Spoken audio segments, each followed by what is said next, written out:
இன்னைக்கு நம்ம பார்க்க போறது மீனராசி. மீனராசினர் அம்மனை வீட்டுக்கு அழைப்பது எப்படி, என்ன விஷயங்கள்லாம் செஞ்சு அம்பாளை கூப்பிட்டா அவங்க ஓடோடி வருவாங்க.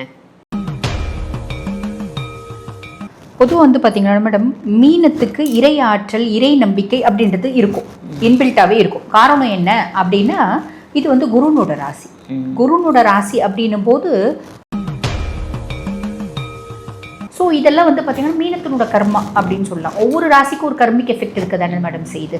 இப்போ இவங்க இறை வழிபாடோட நான் முன்னாடியே சொன்ன மாதிரி ரொம்ப அழகாக ஜம்முன்னு கனெக்ட் ஆகிடுவாங்க. அப்போ இந்த ஆடி மாதம் இவங்க எல்லா விஷயத்துக்கும் சேர்ந்து ஒரு முற்றுப்புள்ளி அப்படின்றது வைக்கலாம். எப்படின்னா அம்பிகை வழிபாடு பண்ணுறது முடியும். சரி, இந்த ஆடி மாதம் இவங்க அம்பிகை எப்படி வழிபாடு பண்ணலாம் அப்படின்னா, அப்போ நீ ரொம்ப எதிர்பார்த்தா தானே உடையிறதுக்கு. எப்பயோ சொன்னார் புத்தர், desire is the cause for all sufferings. யார் கேட்குறா? யாரும் கேட்கறது இல்லை. அதை நம்ம கொஞ்சம் மைண்டில் வச்சுக்கணும்.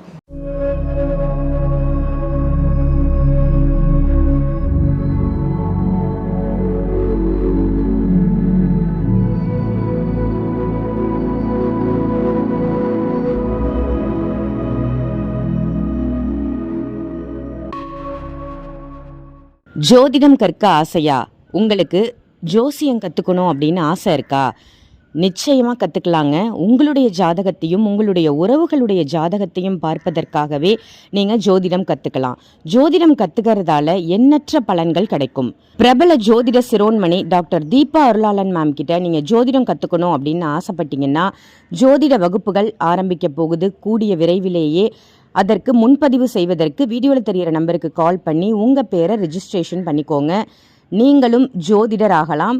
ஜோதிடம் கற்றுக்கிட்டு உங்களுக்கும் உங்கள் உறவுகளுக்கும் நீங்கள் ஜோதிடம் ரொம்ப ஈஸியாக பார்த்துக்கலாம். ஆன்மீக பரிகார நேயர்கள் அனைவருக்கும் அன்பான வணக்கங்கள். இன்னைக்கு நம்ம யாரை சந்திக்க வந்திருக்கோம் அப்படின்னு பார்த்தீங்கன்னா, அஸ்ட்ராலஜர் டாக்டர் தீபா அருளாளன் மேடம் தான் சந்திக்க வந்திருக்கோம். வணக்கம் மேம். வணக்கம். எப்படி இருக்கீங்க? நல்லா இருக்கேன் மேம். மேம், உங்களுடைய பதிவுகள் எல்லாம் ரொம்ப சூப்பராக இருக்குது. நிறைய பேர் நல்ல கமெண்ட்ஸ் கொடுத்துட்டு இருக்காங்க. நிறைய மக்கள்கிட்டேருந்தும் நிறைய கொஸ்டின்ஸ் வருது. அதெல்லாம் உங்கள்கிட்ட கேட்கணும் அப்படின்றதும் என்னுடைய மிகப்பெரிய ஆசையாக இருக்குது. இன்னைக்கு நம்ம பார்க்க போகிற டாபிக் மேம், ஆடி மாதம் வரப்போகுது இல்லையா? இந்த ஆடி மாதத்தில் அம்மனை வீட்டுக்கு அழைக்கணும் அப்படின்ற ஆசை எல்லாருக்குமே இருக்கும். ஸோ ஒவ்வொரு ராசியினரும் அம்மனை வீட்டுக்கு அழைக்கும் முறை என்ன, அப்படி அழைக்கும் போது எந்தெந்த விஷயங்கள்லாம் செஞ்சு அம்பாளை வீட்டுக்கு கூப்பிடுறது, எந்த விஷயத்தை தவிர்க்கணும், இதை பற்றி மக்களுக்காக சொல்லுங்கள் மேம். அம்மனுடைய சிறப்பு, அதையும் பர்டிகுலராக ஆடி மாதத்தில் அம்மனை வீட்டுக்கு அழைக்கிறது அப்படின்னு சொல்லியிருக்காங்க அப்படின்றதும் ஒரு சின்ன அந்த ரகசிய குறிப்பையும் மக்களுக்காக இன்னைக்கு சொல்லுங்க மேம். கண்டிப்பாக மேடம், கண்டிப்பாக. பொதுவாக பார்த்தீங்கன்னா, இந்த ஆடி மாதம் அப்படின்னாலே அம்பிகைக்கு உகந்த மாதம் அப்படின்ற மாதிரி வந்துருச்சு. இது எதனால் அப்படின்னா, இதுக்கு முழுசும் ப்ரூஃப் கிடையாது மேடம். அதாவது அத்தாட்சி எதுவும் கிடையாது சாஸ்திரபூர்வமாக. இருந்தாலும் சில ஆன்மீக நம்பிக்கைகள் என்னென்னா, ஈசன் ஆடி மாதம் முழுசும் பார்த்திங்கன்னா ஆழ்ந்த நிஷ்டையில் இருப்பதாகவோ, உலகத்தை காத்து ரட்சிக்கும் மொத்த பொறுப்பையும் அம்பிகை கிட்ட கொடுக்கறதாகவும் ஒரு ஐதீகம் இருக்குது. சரிங்களா? அதனால் அம்பிகைக்கு உகந்த மாதம். இந்த உலகத்தை மொத்தத்தையும் காத்து ரட்சிக்கிறவ அம்பிகை தான் இந்த மாதம். அதனால் அம்பிகையை நம்ம வழிபாடு பண்ணுறோம் அப்படின் போது அம்பிகையினோட அனுகிரகம் சட்டுன்னு கிடச்சிடும் அப்படின்றது ஒரு நம்பிக்கை மேடம். அதுக்கும் மேலே இது சூரியன் கடகராசியில் சஞ்சாரம் பண்ணக்கூடிய காலம், தக்ஷணாயன புண்ணிய காலம். தேவர்களுக்கு இரவு பொழுது அப்படின்றது ஆரம்பம் ஆக இந்த மாதம் ரொம்ப விசேஷம் அப்படின்னு சொல்லலாம். அதாவது ஆடி முதல் மார்கழி வரையே பார்த்திங்கன்னா விசேஷமான மாதங்கள். பொதுவாக அது பார்த்திங்கன்னா உத்தராயண புண்ணிய காலமாக இருந்தாலும் சரி, தட்சிணாயன புண்ணிய காலமாக இருந்தாலும் சரி விசேஷம்தான். ஆனால் ஒவ்வொரு காலங்களில் ஒவ்வொன்று செய்யணும். இந்த காலங்கள் வழிபாட்டுக்கு அப்படின்னு சொல்லலாம். அதுக்கும் மேலே பார்வதி தேவி இந்த பூமியில் பர்வத ராஜகுமாரியை அவதரித்த மாதம் ஆடி மாதம். பூமாதேவி பூமிக்கு வந்த மாதம் ஆடி மாதம். மீனாட்சி இளவரசியாக பார்த்திங்கன்னா இந்த பூமியில் அவதரித்த மாதம் ஆடி மாதம். ஆண்டாள் ஆடி பூரத்தன்னைக்கு தான் பிறந்தா. இப்படி நிறைய விசேஷம் இருக்கிறதுனால ஆடி மாதம் ரொம்ப ஆஸ்பீஷியஸ் மந்தாக கருதப்படுது மேடம். ரொம்ப அருமையாக சொன்னீங்க மேம். ஆடி மாதத்தில் எதனால நம்ம அம்மனை வீட்டுக்கு அழைக்கிறோம் அப்படின்றத ரொம்ப அருமையான ஒரு தகவலாக கொடுத்தீங்க. இன்னைக்கு நம்ம பார்க்க போகிறது மீனராசி. மீனராசினர் அம்மனை வீட்டுக்கு அழைப்பது எப்படி, என்ன விஷயங்கள்லாம் செஞ்சு அம்பாளை கூப்பிட்டா அவங்க ஓடோடி வருவாங்க. பொதுவாக பார்த்தீங்கன்னா மேடம், மீனத்துக்கு இறை ஆற்றல், இறை நம்பிக்கை அப்படின்றது இருக்கும், இன்பில்ட்டாகவே இருக்கும். காரணம் என்ன அப்படின்னா, இது குருனோட ராசி. குருனோட ராசி அப்படின்னும் போது ஆன்மீகத்தில் நாட்டம் அவங்கள அறியாமல் அவங்க வாழ்க்கையில் ஒரு ஸ்டேஜில் இல்லை ஒரு ஸ்டேஜில் இறை வழிபாட்டில் ஈடுபட்டுருவாங்க. இது நம்ம பெருசாக அவங்களுக்கு நம்ம மெனக்கெட்டு அவங்கள ஆன்மீக பாதையில் கொண்டு வரணுன்ற நெசசிட்டியே கிடையாது. சுக்கிரன் உச்சமடையக்கூடிய ராசி தான். எனக்கு வந்து சந்தோஷம் ரொம்ப முக்கியம். கம்ஃபர்ட்டாக இருக்கணும், நீட்டாக இருக்கணும், டீசெண்டாக இருக்கணும், லைஃப்பை என்ஜாய் பண்ணணும் அப்படின்ற எண்ணம், நல்ல டூர் போகணும், இதெல்லாம் பிடிக்கும். இருந்தாலும் நிறைய மீனம் வந்து பார்த்திங்கன்னா அவங்களோட திருமண நாளை ஒரு ஆர்ஃபனேஜில் கொண்டாடுவாங்க. அந்த எண்ணமும் டிஃபால்ட்டாக இருக்கும் குருனோட ராசின்றதுனால. பர்த்டேவை வந்து பார்த்திங்கன்னா ஒரு முதியோர் இல்லத்தில் கொண்டாடுறது, இந்த மாதிரி ஒரு வீட்டில் ஒரு முக்கியமான விசேஷம் அப்படின்னா கேன்சர் ஹாஸ்பிட்டலில் போயிட்டு கொஞ்சம் அவங்க கூட செலிப்ரேட் பண்ணுறது, இதெல்லாம் மீனத்துக்கு பிடிக்கும். நிறைய யூனிசெஃப் மாதிரி ஆர்கனைசேஷன்ஸ்க்கு ஃபண்டு கொடுக்கறதும் மீனம் தான். ஸோ இவங்க தனியாக இறை வழிபாடு பண்ணி தான் புண்ணியத்தை சேர்த்துக்கணுன்றது இல்லை. ஏதோ ஒரு விதத்தில் இவங்க புண்ணியத்தை சேர்த்துட்டே தான் இருப்பாங்க. அதுக்கும் மேலே காலபுருஷனுக்கே வந்து பார்த்திங்கன்னா 12ஆம் பாவம், நல்லா சாப்பிடணும், நீட்டாக இருக்கணும், டீசெண்டாக இருக்கணும், வாழ்க்கையை நல்லா என்ஜாய் பண்ணணும் அப்படின்ற எண்ணம், வெளிநாடு போகணும், வெளிநாடு டூர்லாம் போகணும் அப்படின்னா நிறைய டூர்ஸு, பேக்கேஜஸ், ட்ராவல்ஸ் எல்லாம் போகிறவங்க மீனம் அப்படின்னு சொல்லலாம்.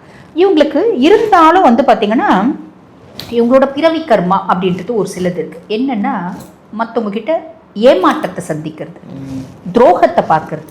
முக்கியமாக துரோகத்தை யார்கிட்ட சந்திப்பாங்க அப்படின்னா தன்னோட உறவினர்கள்கிட்டயே துரோகத்தை சந்திப்பாங்க. வெளியாளுங்க வந்து எனக்கு துரோகம் செஞ்சால் பரவாயில்லப்பா, என் உறவே என்னை வந்து பார்த்திங்கன்னா பெருசாக என்னை ஏமாத்துது, ட்ராக் பண்ணுது, நான் கெட்டுறதுக்கு என் உறவே காரணம். அது எந்த உறவானா இருக்கலாம். இப்போ ஒரு மீனராசி லேடி இருக்காங்க அப்படின்னா அது கணவன்ற உறவாக இருக்கலாம், அவங்க மனசு கஷ்டத்துக்கு காரணம், இல்லை வந்து பார்த்திங்கன்னா குழந்தைகள்ன்ற உறவாக இருக்கலாம், இல்லை மாமனார் மாமியார் அம்மா அப்பா இந்த மாதிரி உறவுகளாகவும் இருக்கும். உறவுகள்னால காயப்படுறது தான் முதல்ல மீனம் அப்படின்னு சொல்லலாம். 2வது ரவுண்டு தான் வந்து பார்த்திங்கன்னா நிறைய வந்து சட்டுன்னு நம்பிடுவாங்க. நம்புறதுனால இவங்க யாரை நம்புகிறாங்களோ அவங்க வந்து பார்த்திங்கன்னா முதுகுல குத்துவாங்க நிறைய மீனத்துக்கு. இவங்க கிட்டேருந்து எந்த அளவுக்கு அட்டைப்பூச்சி மாதிரி நல்லதை உறிஞ்சி எடுத்துக்கலாங்களோ உறிஞ்சி எடுத்துட்டு பதிலுக்கு இவங்களுக்கு கெட்டது செய்யாத இருந்தால் பரவாயில்ல, கெட்டதும் சேர்த்து செய்வாங்க அப்படின்னு சொல்லலாம். ஸோ இதெல்லாம் வந்து பார்த்திங்கன்னா மீனத்தினோட கர்மா அப்படின்னு சொல்லலாம். ஒவ்வொரு ராசிக்கும் ஒரு கர்மிக் எஃபெக்ட் இருக்குது தானே மேடம் செய்யுது. இப்போ இவங்க வந்து இறை வழிபாடோட நான் முன்னாடியே சொன்ன மாதிரி ரொம்ப அழகாக ஜம்முன்னு கனெக்ட் ஆகிடுவாங்க. அப்போ இந்த ஆடி மாதம் இவங்க எல்லா விஷயத்துக்கும் சேர்ந்து ஒரு முற்றுப்புள்ளி அப்படின்றது வைக்கலாம். எப்படின்னா அம்பிகை வழிபாடு பண்ணுறது முடியும். சரி, இந்த ஆடி மாதம் இவங்க வந்து அம்பிகை எப்படி வழிபாடு பண்ணலாம் அப்படின்னா அம்பிகையினுடைய ஃபோட்டோ ஒன்று எடுத்து வச்சுக்கலாம். புவனேஸ்வரி தாயாரோட ஃபோட்டோ எடுத்து வச்சுக்கலாம். அந்த புவனேஸ்வரி தாயாரோட ஃபோட்டோ வச்சு இது வந்து பார்த்திங்கன்னா விளக்கேற்றுறது பசு நெய்யில் ஏற்றுறது நல்லது. நம்மளுக்கு கடையில் வைக்கிற நெய் தான், எந்த நெய்யாக இருந்தாலும் பரவாயில்ல, நெய்யின்னு வாங்கி வச்சுக்கலாம். வச்சுட்டு இதில் வந்து பார்த்திங்கன்னா பஞ்சத்திரி போட்டு வெறும் பச்சை கற்பூரமும் ஏலக்காயை மட்டும் போட்டு விளக்கேற்றிக்கணும். விளக்கேற்றிட்டு சௌந்தரிய லஹரி அப்படின்ற ஒரு மந்திரம் இருக்குது. அந்த சௌந்தரிய லஹரியை வந்து பாராயணம் பண்ணும். இவங்களுக்கு வந்து பார்த்திங்கன்னா என்ன பூ வைக்கலாம் அப்படின்னா மல்லிகைப்பூ இல்லைன்னா முல்லைப்பூ. பால் முல்லையாக இருந்தாலும் பரவாயில்ல, பச்சை முல்லையாக இருந்தாலும் பரவாயில்ல, அந்த முல்லைப்பூவை வந்து மாலை மாதிரி நம்ம சாத்தி சௌந்தரிய லஹரி வந்து பாராயணம் பண்ணிவிட்டு இவங்க வந்து இவங்களோட வேண்டுதல்களை வச்சுக்கலாம். இவங்க மேக்ஸிமம் பால் கொழுக்கட்டை செஞ்சு தாயாருக்கு நிவேதனமாக படைக்கிறது ரொம்ப நல்லது மேடம். பால் கொழுக்கட்டை செஞ்சு, ஏன்னா இது வந்து பார்த்திங்கன்னா சுக்கிரன் உச்சமடையக்கூடிய ராசி, குருனோட ராசியாக இருந்தாலும். அப்போ பால் கொழுக்கட்டை செஞ்சு தாயாரை மல்லிகைப்பூ இல்லைனா முல்லைப்பூ வச்சு சௌந்தரிய லஹரி வந்து பாராயணம் பண்ணி வழிபாடு பண்ணுறாங்க அப்படின்னா இவங்களுக்கு நிறைய நல்லது நடக்கும் மேடம். முக்கியமாக இவங்களை யூஸ் பண்ணி ஏமாத்துறாங்க பார்த்தீங்களா, அவங்க காணாமல் போயிடுவாங்க. இப்போ உதாரணத்துக்கு சொல்கிறோம், இப்படி நம்ம சொல்லும்போது சிலருக்கு புரியாது. இப்போ மீனராசி ஒரு வயசு பிள்ளை இருக்குன்னு வச்சுக்கோங்களேன். இந்த பிள்ளை ஆல்ரெடி ஒரு பையனை லவ் பண்ணியிருக்கு. அவனால் நிறைய வந்து பார்த்திங்கன்னா ரிலேஷன்ஷிப்பில் வந்து ப்ராப்ளம் இருந்திருக்கு, அந்த பையன் ஏமாற்றிட்டான் அப்படின் போது இன்னொருத்தவங்க கிட்ட சொல்லுது. அவங்க வந்து நல்ல ரொம்ப அட்ராக்ட் ஆகி பழகுறாங்க. அட்ராக்ட் ஆவாங்க ஆப்வியஸ்லி, சுக்கிரன் உச்சன்றதுனால இந்த பிள்ளைங்க அழகாக இருக்கும். அட்ராக்ட் ஆகுறாங்க அப்படின்னு வச்சுக்கோங்களேன். இந்த பிள்ளை உண்மையெல்லாம் சொல்லுது, எனக்கு இந்த மாதிரி நடந்துச்சு, இந்த மாதிரி அவன் அது பண்ணால் நட்பாக பழகுறாங்கன்னு வச்சுக்கோங்க. எல்லாம் சொன்னால் அவன் என்ன பண்ணுவான்னா இந்த பிள்ளை எப்படி யூஸ் பண்ணுறதுன்னு தான் பார்ப்பான். நல்ல வார்த்தைகள் சொல்லி நான் உன்னை எனக்கு சாதகமாக யூஸ் பண்ணிக்கணும் அப்படின்ற மாதிரி, நான் உன்னை வந்து பார்த்திங்கன்னா பேம்பர் பண்ணுறேன், நீ இப்படி பண்ணாத, கவலைப்படாத, நான் உனக்கு சப்போர்ட் இருப்பேன் அப்படியெல்லாம் பண்ணி நம்ம வச்சு பின்னாடி இன்னும் ட்ராப் பண்ணுவோம். ஸோ இந்த மாதிரியெல்லாம் வராமல் இருக்கணும் அப்படின்னா சௌந்தரிய லஹரி பாராயணம் பண்ணணும். அப்போ யார் உன்னை வந்து மிஸ்யூஸ் பண்ணணும்னு நினைக்கிறாங்களோ அவங்க வந்து உங்களை விட்டு விலகிடுவாங்க. இவங்க நல்ல புத்திசாலிங்க தான். குருனோட ராசி obviously I know more than you அப்படின்ற எண்ணம் இருக்கும், ஐ நோ எவ்ரிதிங் அப்படின்ற எண்ணம் இருக்கும், live the life to the fullest அப்படின்ற எண்ணம் இருக்கும், ஒரு லைஃப் தானே ஹாப்பி ஆயிரு அப்படின்ற எண்ணமும் இருக்கும். அதையும் மீறி ஒவ்வொரு ராசிக்கும் ஒரு வீக்னஸ் அப்படின்றது பார்த்தீங்கன்னா நம்ம முழுசும் நம்புவாங்க. அந்த நம்பிக்கை, அதிகப்படியான நம்பிக்கை ஒருத்தவங்க மேலே வைக்கும்போது நிறைய வந்து பார்த்திங்கன்னா அந்த நம்பிக்கை தப்பாக தான் போகுது. அது முக்கியமாக குடும்பத்தில் தப்பாக போகுது. அப்போ இவங்க என்ன பண்ணணும், சௌந்தரிய லஹரி வந்து பாராயணம் பண்ணுறாங்க அப்படின்னும் போது அந்த நம்பிக்கையே முதல்ல இவங்க அளவுக்கு அதிகமாக வைக்க மாட்டாங்க. அப்படியே நம்பிக்கை வச்சாலும் அது தப்பாக போகாது அம்பிகையினோட அனுகிரகத்தினால அப்படின்னு சொல்லலாம் மேடம். Super ma'am. மீனராசினர் வந்து வஸ்திர தானம் செய்யணும் ஒரு அம்பாள் கோவிலுக்கு அப்படின்னா எந்த நேரத்தில் மேம் தானம் கொடுக்கலாம்? கோல்டு கலர் போடணும் மேடம். Gold colour. இப்போ முழு சரிகை புடவை கோல்டன் கலர் சாரீஸ் நிறைய வருது பார்த்தீங்கன்னா, இந்த டிஷ்யூ சில்க்ஸில் வரும். டிஷ்யூ சில்க்கை வந்து இது கொடுக்கறத விட நம்ம இந்த பட்டு புடவை மாதிரி இது golden colour sari, golden colour சாரியில் நல்ல வந்து பார்த்திங்கன்னா ஊதா கலர் பார்டர், கோல்டில் நல்ல டார்க் பர்பிள் கலர் பார்டர், ரொம்ப அழகாக இருக்கும். இதை வாங்கி அம்பிகைக்கு சாத்தணும். இது வந்து பார்த்திங்கன்னா பொதுவாகவே ஒன்று வியாழக்கிழமை, இவங்களுக்கு 2 நாள் இருக்கும் ஆப்ஷன். இந்த ஆடி மாதம் வியாழக்கிழமையும் செய்யலாம், ஆடி மாதம் வெள்ளிக்கிழமையும் செய்யலாம். இவங்க வந்து பார்த்திங்கன்னா ஒரு வியாழக்கிழமை இல்லை ஒரு வெள்ளிக்கிழமை இந்த மாதிரி சாரீ கொண்டு போய் தாயாருக்கு சாத்தி வாடாமல்லியும் மல்லியும் கலந்த மாலை, வாடாமல்லி மல்லிப்பூ நம்ம சொன்னால் அவங்க கட்டி கொடுப்பாங்க. அந்த மாதிரி வாடாமல்லியும் மல்லியும் கலந்த மாலை கொண்டு போய் தாயாருக்கு சாத்தி அர்ச்சனை பண்ணி வேண்டிட்டு வராங்க அப்படின்னா நிறைய நல்லது நடக்கும் மேடம். சூப்பர். இவங்களை சுற்றி யாருமே தப்பானவங்க வந்து இவங்களை மிஸ்யூஸ் பண்ணுறதுக்கான உன்னோட கஷ்டத்தை நான் பயன்படுத்திக்கிறேன் எனக்கு சாதகம் அந்த மாதிரி வரவே மாட்டாங்க. இவங்களோட நல்ல குணங்களுக்கு ஏற்ற மாதிரி நல்லா வாழ்வாங்க. Okay ma'am. இந்த ராசிக்காரங்க வந்து இந்த ஒரு விஷயத்தை அவாய்ட் பண்ணிடுங்க, செய்ய வேண்டாம். ஆடி மாதத்தில் நீங்கள் அம்பாவை ரொம்ப அழகாக கூப்பிட போகிறீங்க, இது வேண்டாம் அப்படின்னு எதை மேம் சொல்லுவீங்க? ரொம்ப நம்பாதீங்க யாரையும். இப்போ காலமே மாறி போயிருக்கு. இது எல்லா ராசிக்குமே நம்ம சொல்லலாம். அம்மா யாரையும் ரொம்ப நம்பாத, யாரையும் மனசளவில் ரொம்ப ஃபிக்ஸ் பண்ணாத. உறவு தான் என்னோட வாழ்க்கை, என்னோட உறவுகள் தான், என் சொந்தங்கள் தான் என்னோட வாழ்க்கை அப்படின்னு நினைக்காது. பொதுவாகவே ஒரு வார்த்தை சொல்லுவாங்க பார்த்தீங்களா மேடம், மனசோ கண்ணாடியோ ஒரு காலகட்டத்தில் இல்லை ஒரு காலகட்டத்தில் உடஞ்சி தான் போயிடும். அப்போ நீ ரொம்ப எதிர்பார்த்தா தானே உடையிறதுக்கு. எப்பயோ சொன்னார் புத்தர், desire is the cause for all sufferings. யார் கேட்குறா? யாரும் கேட்கறது இல்லை. அதை வந்து நம்ம கொஞ்சம் மைண்டில் வச்சுக்கணும். குழந்தைங்க கிட்டேயும் ரொம்ப எதிர்பார்த்து குழந்தைங்க இது செய்யலையே அது செய்யலையே ஏமாற வேண்டாம். உறவுகள் முக்கியமாக கணவன் மனைவி உறவுகள் கிட்ட பெருசாக எதிர்பார்ப்பு அப்படின்றது வேண்டாம். இவங்களுக்கு ஹாப்பியாக வாழணும் அப்படின்னு ஒவ்வொரு மொமெண்ட்டும் நம்ம ஹாப்பியாக வந்து நம்ம திரும்பி பார்க்கணும். நிறைய ஃபோட்டோஸில் எடுப்பாங்க மேடம். என்னோட ஹாப்பியஸ்ட் இது மூமெண்ட்ஸ்லாம் நான் அப்பப்போ பார்த்து சந்தோஷப்படுவேன் அப்படின்ற எண்ணம் தான் இருக்கும்.